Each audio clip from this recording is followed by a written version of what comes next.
Olá, pessoal, eu sou Sônia Garcia, do Mais Consciência, e hoje vou compartilhar com vocês um curso rápido sobre os cuidados que devemos ter com esse recém-nascido quando chega ao nosso lar.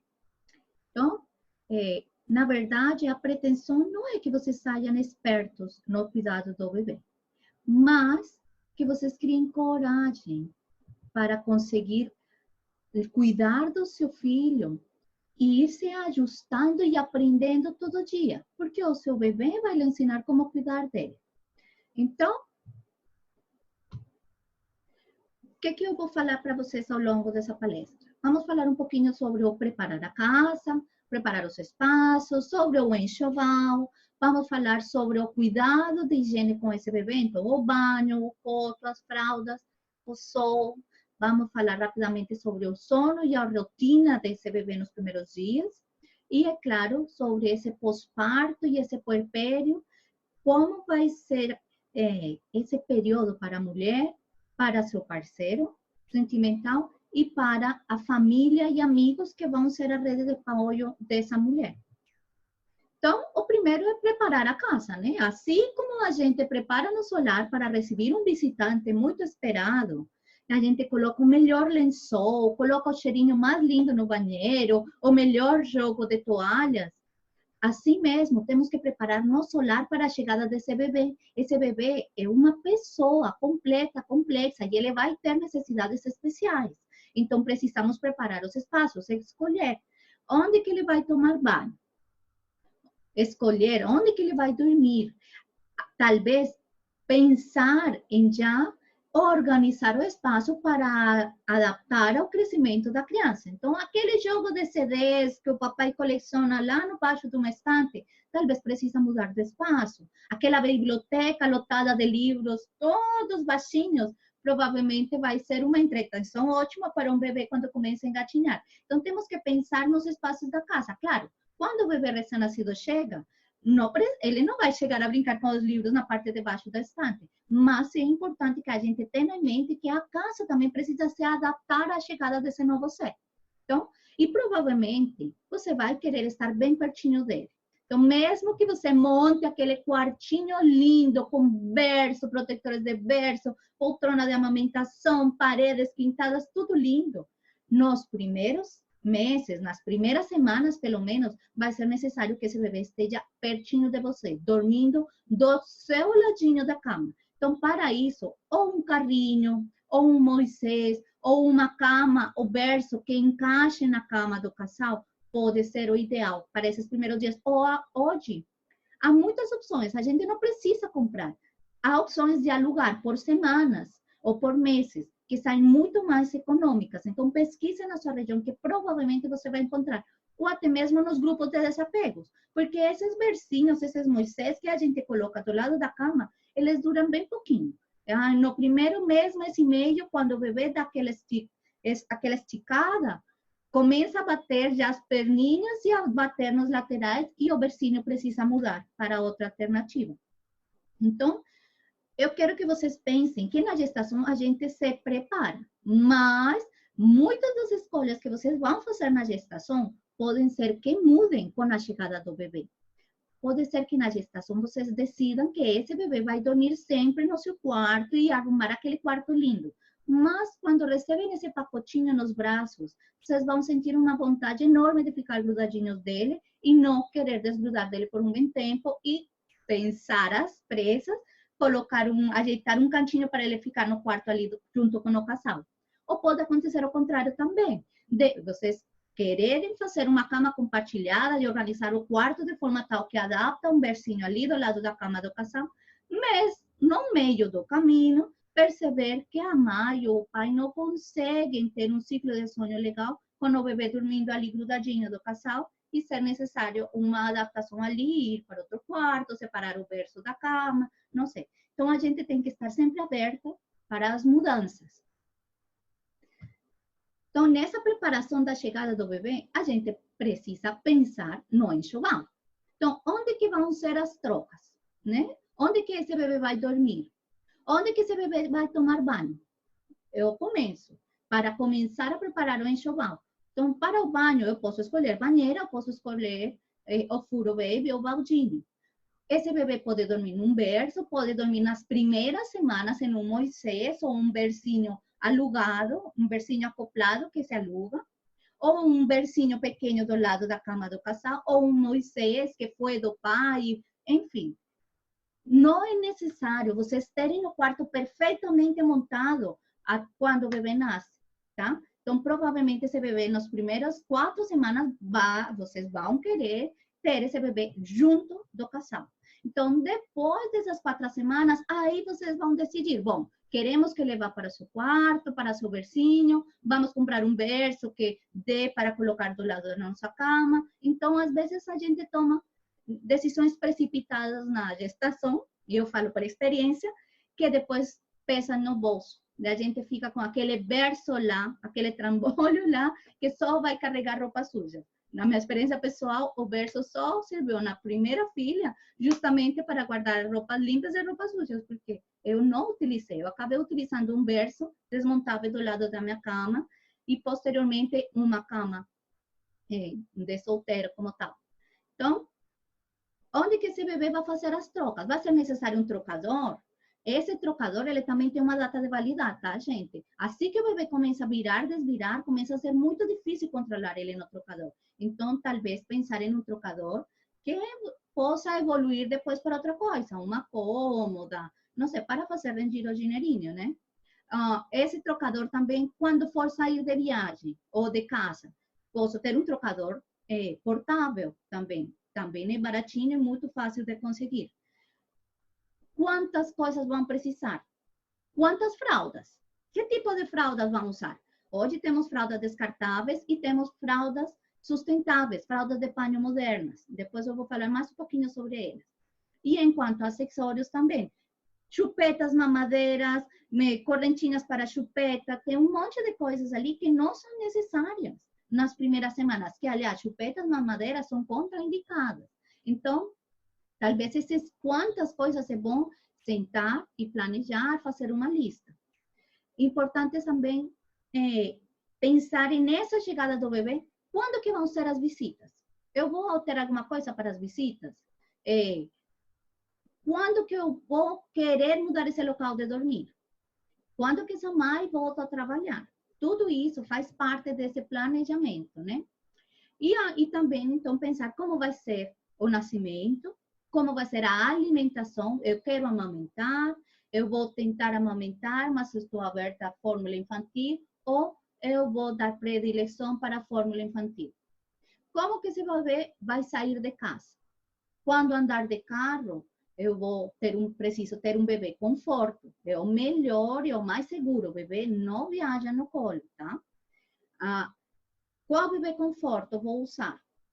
Quando sair de casa para passear com ele a pé, eu vou usar carrinho. As ruas do meu bairro, as ruas da minha cidade estão altas para carrinho, porque a gente pode comprar um carrinho super custoso, gente, mas se a rua não tem condições, são ruas esburacadas, ou são aquelas ruas que tem garagem, sobe e desce, e um monte de degrauzinhos na calçada, fica muito difícil andar em carrinho. Então, talvez, nesse caso, a opção mais agradável para passear com o bebê a pé pode ser o Slim, pelo menos nos primeiros meses, tá? Lembre-se, quando faça seu enxoval, no consumo consciente. Menos é demais. O seu bebê, para ser bem cuidado, o único que precisa é a mãe, é o pai e é amor. As camisetinhas, as fraldinhas, tudo isso vai se ajustando também sobre a marcha. Então, vamos pensar um pouquinho mais e fazer um planejamento mais consciente das coisas que precisamos comprar para o bebê.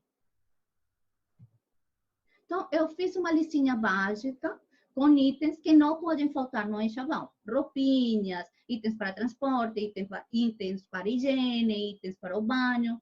Eu vou deixar essa apresentação depois em PDF para vocês, tá? Então, vão poder conferir. Não vou me deter aqui a ler coisa por coisa.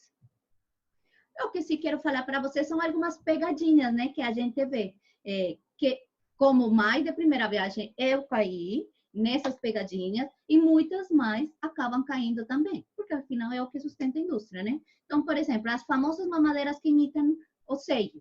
elas são uma pegadinha porque elas são mentira, tá? É uma armadilha. Não existe mamadeira que imita o peito. Não existe mamadeira que evita a confusão de bicos, tá? Então, se vão importar uma mamadeira, vejam se existe uma opção no mercado. Ou, gente, importar uma mamadeira pagando em euros para que ela cause o mesmo problema de confusão de bicos que aquela mamadeira que compro na farmácia do lado da minha casa, não vale a pena. Então, talvez essas coisas é importante que alguém as fale, né? Os famosos alimentadores, que são aquelas redinhas para você colocar a fruta. Elas são desaconselhadas pela Sociedade Brasileira de Pediatria e por muitos nutricionistas, porque elas acabam deixando a fibra da fruta, que é uma parte importante do alimento, naquela redinha. Os kits de berço, por exemplo, eles têm um monte de almofadas, um monte de coisas, de fitas, e para o bebê dormir seguro, o berço tem que estar limpinho, liso, as fitas, todas as coisas que não, que estão ali soltinhas, têm que sair. Então, esses kits de berço, eles são bonitos, eles deixam o quarto lindo, mas às vezes são bem desnecessários e por vezes até atrapalham, tá? As famosas chupetas com strass, que são lindas, maravilhosas, mas já foram desaconselhadas pela Sociedade Brasileira de Pediatria, porque essas pedrinhas que são coladas, elas podem cair e podem acabar entrando em vias aéreas do bebê, sufocando ou depois causando infecções por alojamento de corpo estranho ali. O Mamatuti também é uma forma de alimentação através de sonda para fazer a relactação ou translactação. Ele só é necessário quando há uma indicação. Vocês não precisam comprar ele e ter ele no enxoval, tá? Ele não é necessário para todo mundo. Ele só se compra. E, aliás, ele pode ser montado com sondinha nasogástrica e com uma mamadeirinha que você não tenha dor de perder o bico. Ele não precisa ser comprado logo no nascimento para ter no enxoval, tá? E o famoso canguru é uma outra pegadinha que eu vou falar mais aqui. Então, o que acontece? O canguru comercial que vocês encontram por aí, ele acaba forçando a região da virilha do bebê e o quadril do bebê fica numa angulação ruim. Então, todo o peso do corpo do bebê acaba sendo suportado pela virilha, o que acaba atrapalhando essa articulação do quadril. O ideal é que o bebê, quando esteja sendo carregado, as perninhas fiquem abertas e o peso do seu corpo acaba sendo suportado pelo fêmur. O joelho acaba sendo estando numa abertura em M, um pouco acima da linha do quadril. Então, essa imagem que vocês veem ali, ele mostra bem a diferença do canguru para a mochila ergonômica. Na mochila ergonômica, o bebê fica com essa abertura das pernas que permite o alinhamento desse quadril. O slim, o carregador de panho, ele também oferece esse suporte melhor. E vejam como as perninhas do bebê ele ficam em uma posição de M no corpo da mãe. E vejam também, na imagem, como a coluna do bebê vai mudando a curvatura conforme ele vai crescendo. O bebê recém-nascido tem as costas em forma de C. É uma outra causa, outro ponto pelo qual o canguru comercial normal não é aconselhado em bebês novinhos, porque ele força que as costas fiquem retas muito cedo. E o bebê recém-nascido, até uns 7, 8 meses, ele ainda tem suas costas um pouco curvadas. E é só quando ele começa a ficar em uma postura de 4 apoios, em uma postura mais retinha das costas, que aí já começa a ele mesmo a forçar e a ficar mais retinho. Então, é um processo gradativo, esse alinhamento da espina dorsal. Nas primeiras semanas, nos primeiros meses, é mais a forma das costas em forma de C. Então, gente, é uma pegadinha porque ele aparentemente parece ser mais barato, mas realmente não é. Ele acaba sendo prejudicial para o bebê. E nunca se leva o bebê virado para a frente, nem mesmo em carregadores ergonômicos, tá? Agora vamos falar um pouquinho de higiene, né? Para começar com o banho. O banho, acho que é uma das coisas que mais medo me causou quando fui mãe pela primeira vez. E é o que eu vejo que mais medo causa em muitas famílias. E vamos ser bem sinceros, ninguém vai ensinar para a gente como tem que dar banho no nosso bebê. Por mais que vocês façam 1000 cursos dando banhos em bonecos com formatos de recém-nascido, nada se compara à pressão de você pegar o seu nenenzinho que está olhando para você, aquele pacotinho de amor pelo qual você é completamente responsável. Então, a melhor coisa é segurança no banho. Você pode escolher o banho na banheira e se for assim, não encha a banheira. Deixe 3 dedinhos de água, 4 por muito. Quando for dar banho no bebê, sempre teste a temperatura com seu corpo. Eu sei que hoje vendem termômetros que ajudam a ver a temperatura da água. Só que essas temperaturas, esses termômetros, eles podem falhar. Você deixou cair o termômetro no chão, a coluna de mercúrio se quebrou e você começa a ter uma leitura errada da temperatura. Então, o melhor é sempre testar com a pele do antebraço, que é uma pele mais sensível. Você enfia o cotovelo na água e se está gostosinha para você, se não está queimando, se não está fria, está bem gostosinha, vai estar gostosinha para o bebê também. Então, na banheira, 3, 4 dedinhos de água e aí você coloca o bebê. Pode suportar o bracinho, colocar o seu braço por trás para suportar o ombro do bebê por baixo. Ou então usar aquelas ferramentas que vendem hoje, que são aquelas cadeirinhas para colocar na banheira. Mas nunca coloquem muita água, para que vocês se sintam seguros. Se o bebê escorrega na banheira, nas cadeiras, pode colocar uma fraldinha de pano dobradinha no fundo antes de começar a encher a banheira, para que assim o bebê não escorregue. Se vocês optam pelo banho de balde, o banho de balde é muito bom. Ele ajuda também quando há cólicas, quando há gases, quando o bebê está sem fazer cocô. A postura de cócoras que o bebê fica dentro do balde ajuda a regularizar essa movimentação intestinal. Então, o cuidado ali é também não encher o balde, tá? Banho de balde não é encher o balde até o topo e colocar o bebê boiando ali, pendurado pela cabeça. Não, não é assim que funciona. Você enche o balde um pouquinho assim, uns 4 ou 5 dedinhos de altura. Coloca seu bebecinho sentadinho em postura de cócoras. Se você se sente insegura, que ele escorrega, pode embrulhar ele numa fraldinha de pano, numa toalha, ou colocar uma toalha no fundo e sentar ele ali em postura de cócoras, sentadinho. E vai segurando ele pelas costas, segurando o queixinho. E vai colocando a água que você já testou previamente, até que a água chegue ao peito do bebê. Nunca deve ultrapassar o queixo, coisa que se chega no peito, quando o bebê abaixar a cabecinha, a água chega no máximo até o queixo e não vai chegar ao bebê. Então, novamente, o banho de balde, ele é para ser seguro, é gostoso, mas não é para deixar o bebê boiando. O banho de chuveiro também é muito legal, tá? E se vocês têm ali um papai e uma mamãe corajosos, podem usar o banho de chuveiro sem medo. É só vocês cuidarem de tapar o ouvidinho para que não caia água dentro do ouvidinho do bebê.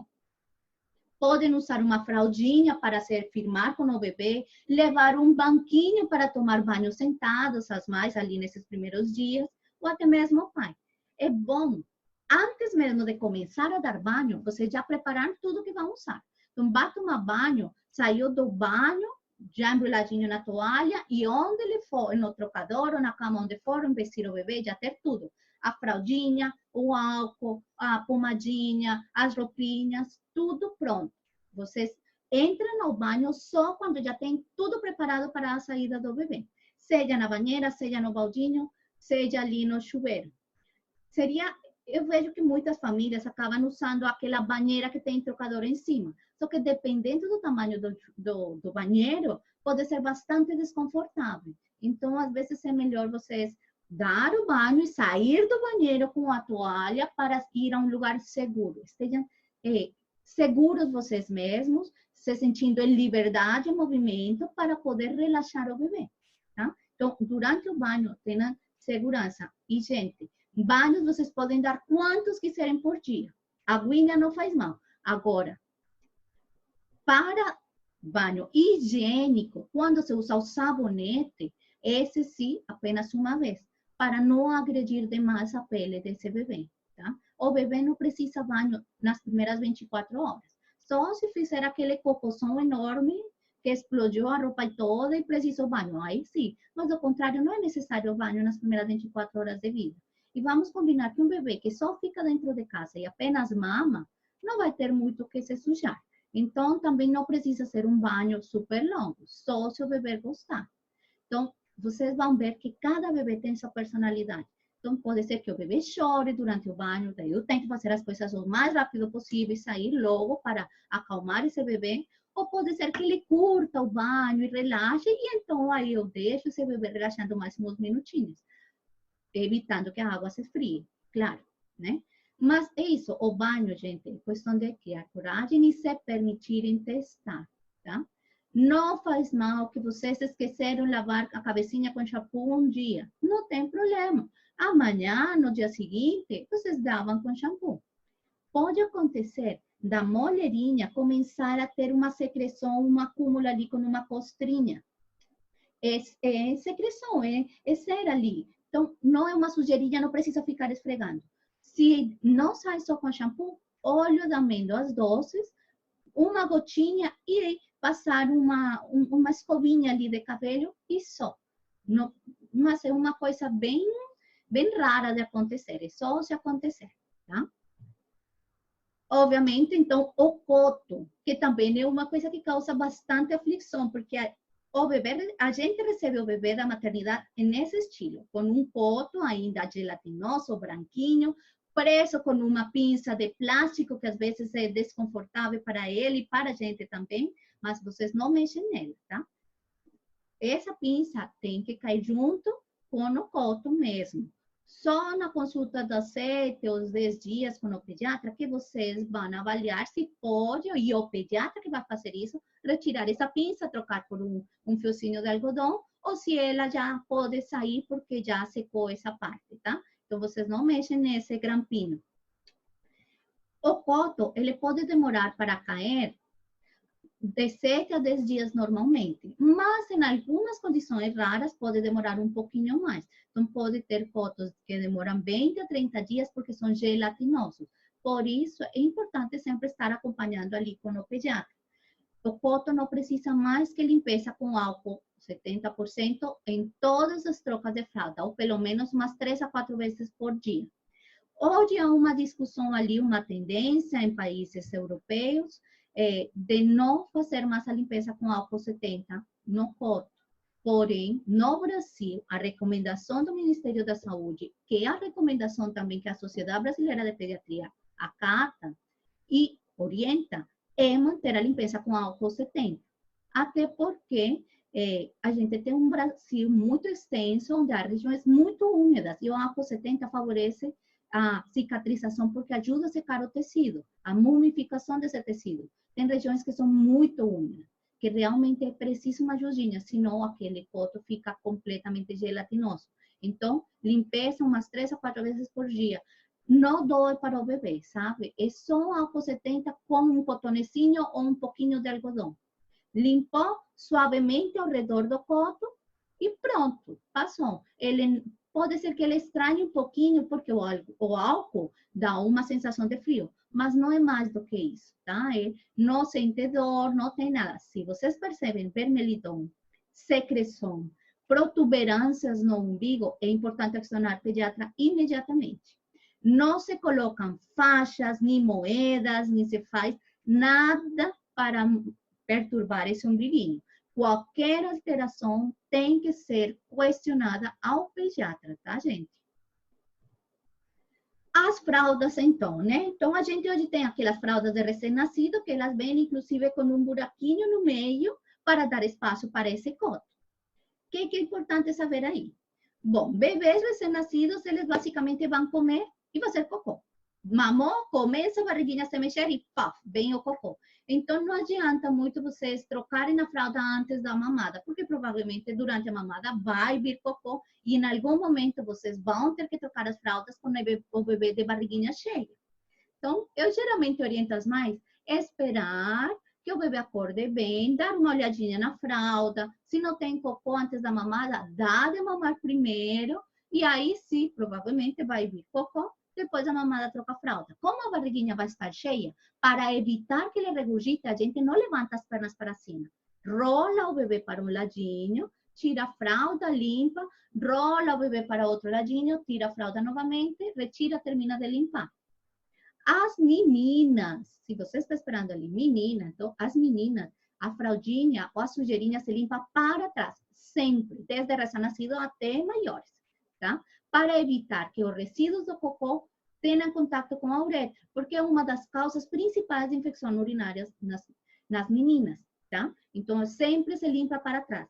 Eu não sou muito fã de lencinhos umedecidos, tá, gente? Então, recém-nascido, como tem uma pele tão sensível, eu sugiro sempre preferir água morna com algodão. Deixa uma garrafinha térmica com aguinha morninha sempre. E algodãozinho, pode ser aquele algodão que se usa para tirar a maquiagem, ou podem ser bolinhas de algodão, ou pode ser o pacotão de algodão e você vai tirando as bolinhas, não faz diferença. Para molhar na aguinha e limpar com a aguinha, que é muito melhor. Nos meninos, é importante ali não mexer no prepúcio. Existem culturas que fazem a circuncisão, mas hoje já não está mais generalizada. É só uma questão cultural, religiosa. E não é recomendado em grande escala populacional. Não se mexe no prepúcio, tá? O prepúcio do bebê ele vai abrir naturalmente entre os 3 a 4 anos, sozinho. Quando eles entram naquela fase de desfraude, eles mesmos vão fazer a estimulação e vão abrir. Ficar mexendo no prepúcio precocemente, agora recém-nascido, ou quando estão pequenininhos, pode criar microlesões que podem acabar causando cicatrizações e aí sim causar uma fimose secundária. Então, no prepúcio não se mexe e não permitam que ninguém puxe o prepúcio com força a ponto de tirar sangue. Não se mexe. Então, não se preocupem, apenas mexam um pouquinho, caso vocês percebam que está ficando resíduo de xixi, puxam um pouquinho, bem pouquinho apenas para fazer uma limpeza. Isso. Quando coloquem as fraldas, principalmente quando estão recém-nascidos, deixem espaço para a barriguinha crescer, não deixem tão apertada. E, gente, a fralda, no pacote, tem as instruções, qual lado vai para frente, tá? Papais, mamães, então não precisa se preocupar por não saber qual lado é o da frente. Geralmente o lado de bonequinhos é o que vai para frente, né? E as fitinhas vão ser coladas na frente. A barriguinha precisa ter espaço para crescer, porque toda vez que o bebê mama, a barriguinha vai aumentar de tamanho, principalmente nessas primeiras 3 semanas. Então, dê um campinho para ela crescer, para não ficar desconfortável. Nunca se deixa sozinho o bebê no trocador, nem na cama, nem onde estejam trocando ele, porque pode correr risco de rolar e cair. Mesmo que ele ainda não saiba rolar, virar e desvirar, pode ter movimentos reflexos que o levam a se virar para um lado ou para outro. Então, não deixem esse bebê sozinho. As fraldas não necessariamente têm que ser descartáveis sempre, tá? Então, no meu caso, eu fiz a opção pelas fraldas de pano. Na época, quando eu decidi pelas fraldas de pano, todo mundo me tildou de louca. Mas, gente, fraldas de pano hoje são modernas e são muito fáceis de manter, não dá mais trabalho. Você lava na máquina de lavar com a roupinha do bebê, pode lavar na máquina lava seca e deixar a 40 graus que não vão estragar. Ainda vão lhe poupar muito dinheiro de pomadas, de assaduras. No verão são a melhor coisa porque deixam o bebê fresquinho. Então, as fraldas de pano para mim foram uma opção muito econômica. Então, eu fiz as contas, né? Até uns 3 anos, o bebê vai gastar em torno de 6.000 a 7.000 reais em fraldas descartáveis. As fraldas de pano, para você ter suficientes e não passar trabalho, você vai precisar em torno de umas 20 a 30 fraldas de pano completas. A capinha com os absorventes. À noite eu usava 2 absorventes. Então, ali, fechando toda a conta das fraldas diurnas, noturnas, vai gastar em torno de 1.500 a 2.000 reais por muito. Hoje no Brasil tem muitos fabricantes que fazem aqui, tem também muitos comerciantes, empreendedores que trazem de fora, importadas. Então, o material geralmente é bem parecido, é um cubo, é um tecido que tem uma camada de plástico por dentro aderida com calor, que evita que as fraldas vazem. E por dentro tem uma camada de um tecido sempre seco. Então, o bebê nunca vai se sentir molhadinho, porque a fralda permite que o tecido, a água penetre, o xixi penetre, mas ele não volta novamente. E por dentro os absorventes são de microfibra, toalhados, de bambu, tem uma variedade de tecidos ali. No meu caso, a fralda de panho no meu segundo filho quase que não foi nenhuma opção, ela foi uma obrigação porque ele apresentou alergia para as fraldas descartáveis, para o gel das fraldas descartáveis. Mas também não me arrependo de ter usado e eu usei com ele até o último. Para vocês terem uma ideia da economia, as fraldas de panho que usei na minha primeira filha, usei com meu segundo filho, e a minha sobrinha, que acabou de desfraldar, também as usou. Então, com o mesmo pacotão de fraldas de panho, 3 crianças foram criadas e desfraldadas. É uma economia enorme e o planeta agradece, né? Porque as fraldas descartáveis demoram em torno de 600 a 1000 anos para serem degradadas no ambiente. Então, deixo ali essa questão para vocês também repensar o uso das fraldas descartáveis. Continuando a questão da higiene, então vamos falar um pouco sobre o famoso sol, o banho de sol. Já tem se discutido um pouco ali entre dermatologistas, pediatras, sobre essa questão da necessidade do sol e como ele não está diretamente relacionado com a prevenção de icterícia no bebê. Porém, temos que lembrar que o sol é importante para nós, enquanto seres diurnos, como um sistema de regulação hormonal. A luz do sol ela é essencial para ativar nosso metabolismo. E o metabolismo no bebê ativo vai permitir que ele tenha um consumo de calorias melhor. E esse metabolismo de calorias, e principalmente de gorduras, é o responsável pela degradação da bilirrubina, que é a responsável pela icterícia. Então, em últimas, o sol, ele não vai ter um efeito direto na icterícia, mas indiretamente ele vai se correlacionar para favorecer o consumo de carboidratos desse bebê e que assim ele consiga metabolizar e essa bilirrubina e conseguir passar dessa fase da icterícia, tá? E a mãe também precisa desse sol para ajustar o seu metabolismo. Então, não é só o bebê que precisa de sol. A falta de sol na mulher, na puérpera e depois na mulher nesse pós-parto mais longo, ela também está relacionada com depressão, com problemas de sono. Tem várias situações ali que estão associadas à falta de sol e principalmente à falta de vitamina D. Então, o solzinho, gente, é o nosso amigo. Claro, a gente precisa dar uma regulada, saber, e dependendo da região que moramos, às vezes o sol depois das 10 horas da manhã não é muito amigo, né? Já fica muito forte. Então, o ideal é 10, 15 minutinhos de sol antes das 10 e depois das 4 ou 5 horas, tá? Tanto para o bebê quanto para a mãe. Se está friozinho, então a gente faz a moda cebola. Levam, pelo um bracinho, deixa que eles ponham um bracinho, depois eles põem o outro bracinho, daí eu curo a parte de cima, tiro uma perninha, tiro outra perninha, e eu vou virando o bebê para que todas as partes do seu corpo recebam um pouquinho de sol, tá? Enquanto ao sono e a rotina, que é uma preocupação bem grande para a maioria de pais e demais, eu inclusive tenho uma palestra dedicada exclusivamente à questão de cuidados com sono e rotina do bebê nesses primeiros dias. Mas o que a gente pode ressaltar aqui é que primeiro bebês não têm rotina, gente. Isso é uma ilusão. A rotina é do lar, a rotina é da mãe. A regulação hormonal desse bebê vai depender da regulação hormonal da sua mãe, dessa homeostase, desse equilíbrio hormonal que ela vai ter. Por isso, o importante ali é garantir que essa mulher esteja bem cuidada, que tenha horários regulares de alimentação, que tome um solzinho de manhã antes das 10 horas da manhã, que esteja se hidratando bem, que tenha um tempinho para tomar banho, tirar o pijama. Todas essas atividades são gatilhos mentais que vão ajudar a ajustar nosso relógio biológico e nossa homeostase. E isso, estando reguladinho na mãe, vai permitir que o bebê também se regule, porque através da amamentação há uma sincronia hormonal mãe-bebê. Então, a mãe vai compartilhar esses momentos do dia, vai informar o organismo do bebê em que momento do dia estão, através desse compartilhamento de informação através do leite materno, tá? Nós somos seres diurnos. Então, o sol é essencial para ativar nosso metabolismo. Por isso, eu bato tanto nessa tecla. O sol, gente. Mas saiam de casa, pelo menos abram a janela, vejam o mundo. Assim que vocês puderem, dar um pulinho para andar na rua, é ideal para que vocês também, esse sair de casa, também é importante nesse primeiro momento do pós-parto, tá?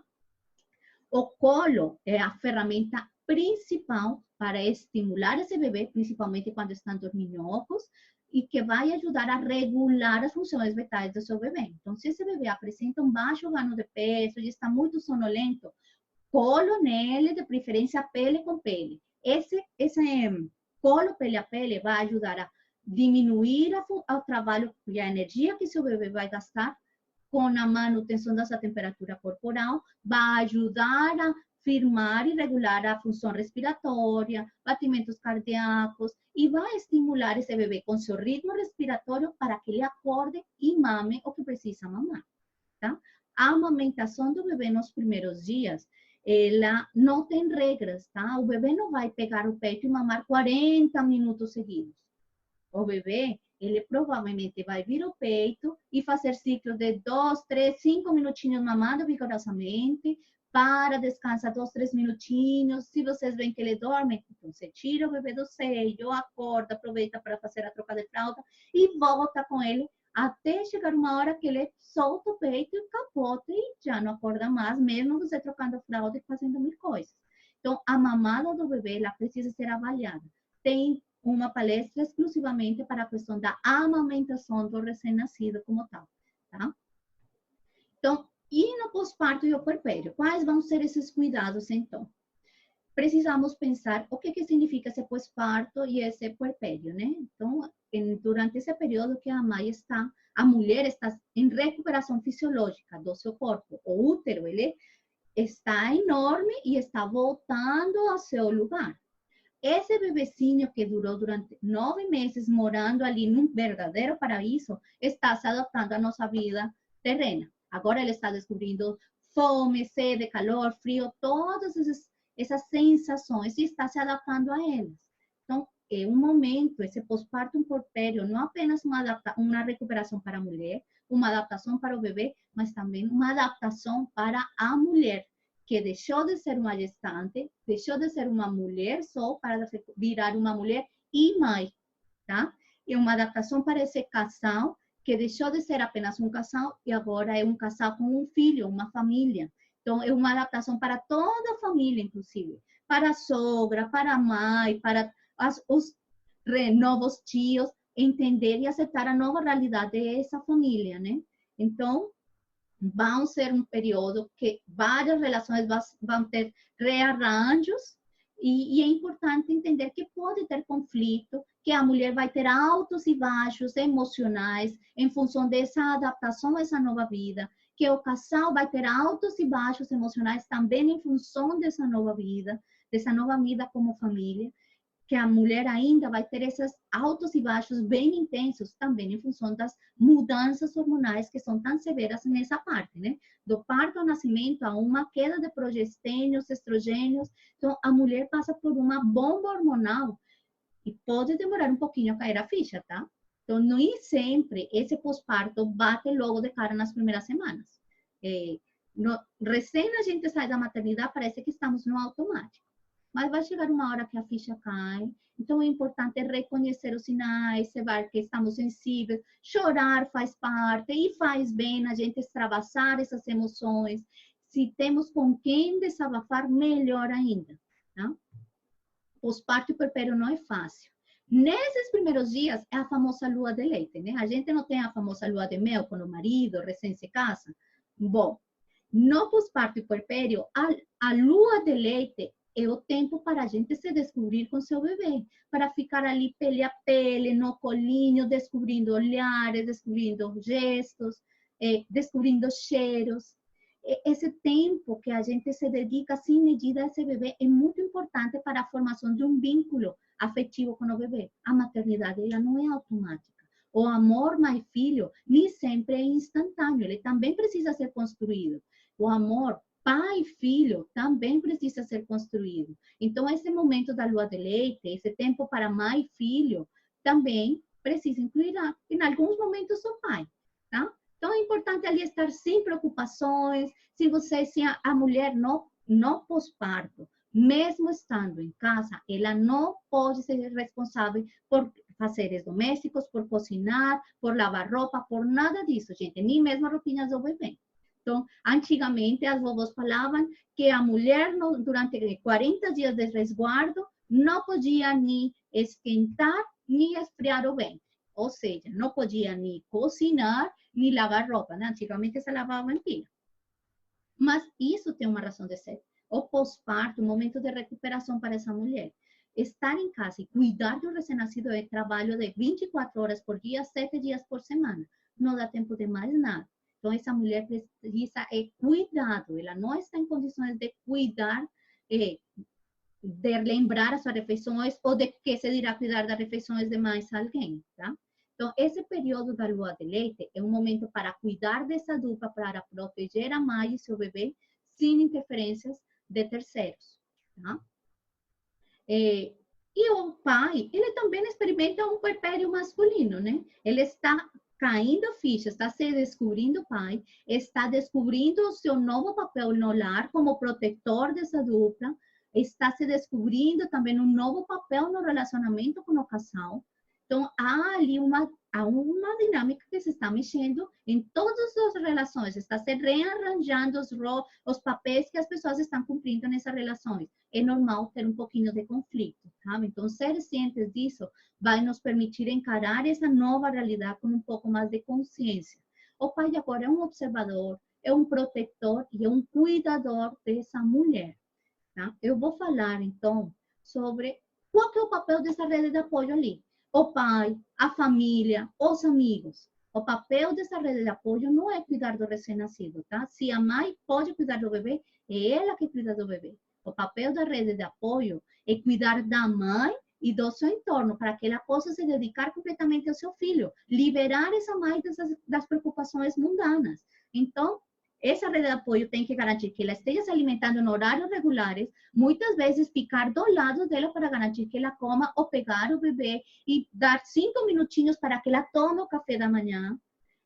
O papel dessa rede de apoio é garantir que essa mulher esteja se hidratando constantemente. Então, ir lá, pegar uma garrafinha com água para ela ter do ladinho enquanto está dando de mamar, perguntar se está confortável, ficar de olho se ela está tendo dificuldades na amamentação, talvez procurar ajuda na hora oportuna. Então, é importante que essa rede de apoio entenda que o papel dela não é ir lá e dar banho no bebê pela mãe, trocar as fraldas do bebê pela mãe, porque acaba minorizando, inferiorizando o papel dessa mulher, minando sua autoconfiança.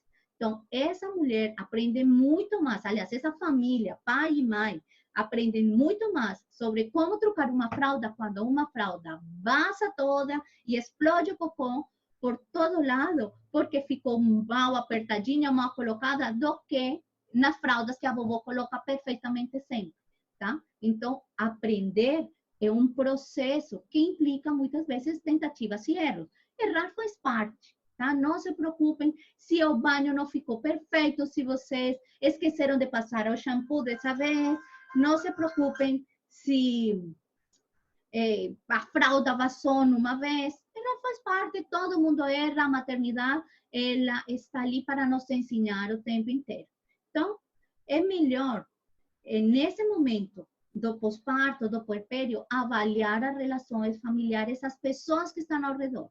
Evitem conflitos. Se a sogra não bate muito com o marido, então talvez não seja adequado ter ela ali metida em casa 24 horas por dia, 7 dias por semana. Seria melhor planejar outro tipo de ajuda. Não sei, mandar a comidinha, fazer marmitinhas para que a mulher tenha em casa para almoçar, ou ir pegar a roupa suja e trazer a roupa limpa.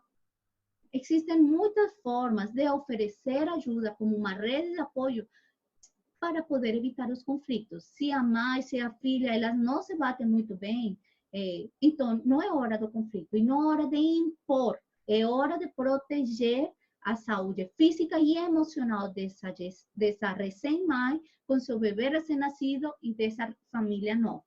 Então, é isso que eu queria compartilhar com vocês hoje. Agradeço, então, por ter me assistido e eu espero que tenham gostado. Me deixem depois os seus comentários e as suas dúvidas, tá bom? Um abraço, tchau, tchau.